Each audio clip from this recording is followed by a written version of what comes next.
अस्सलामुअलैकुम, आप देख रहे हैं ANY न्यूज़ नेटवर्क। मैं हूं मोहम्मद एहसन। खबर शामिल करते हैं पाक पतन शरीफ से। हमारे रिपोर्टर फरीद अहमद फैज़ की रिपोर्ट के मुताबिक पाक पतन में एक और मासूम फूल को मसल दिया गया।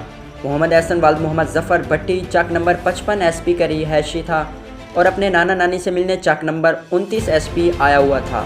मोहम्मद जीशान और शानी वालिद मोहम्मद अशरफ भट्टी मरहूम, जिसकी उम्र तकरीबन 21 साल है, जो कि चक नंबर 29 SP का रिहायशी है। उसने मौका पाकर मोहम्मद एहसन को बरगला कर अपनी ज़ाती कमरे में ले गया और मोहम्मद एहसन के साथ बदफेली करता रहा। नाकाबिल बर्दाश्त ज़्यादती और बदफेली के बाद मासूम 5 साल बच्चा मोहम्मद एहसन ज़ख्मों की ताब न लाते हुए मौके पर जान की बाजी हार गया। कातिल ने बच्चे की लाश को अपने ही कमरे में बेड के नीचे छुपा दिया, जिसको पुलिस और गाँव के लोगों ने बआसानी तलाश कर लिया। बच्चे की लाश को मेडिकल के लिए DHQ अस्पताल पाक पतन पहुंचा दिया गया।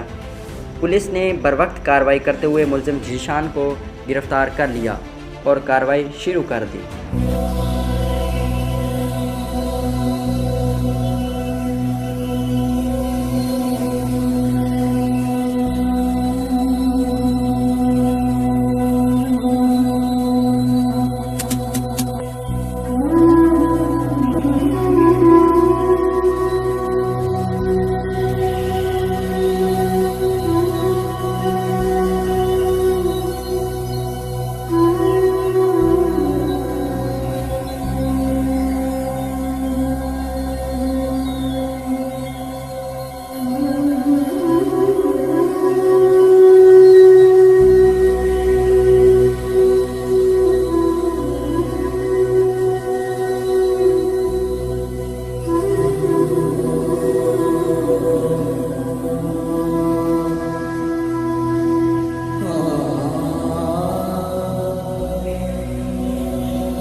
आपके रेफ्रिजरेटर की कूलिंग इतनी ही नाजुक है तो switch to Pel with insta cool, Pakistan fastest cooling refrigerator.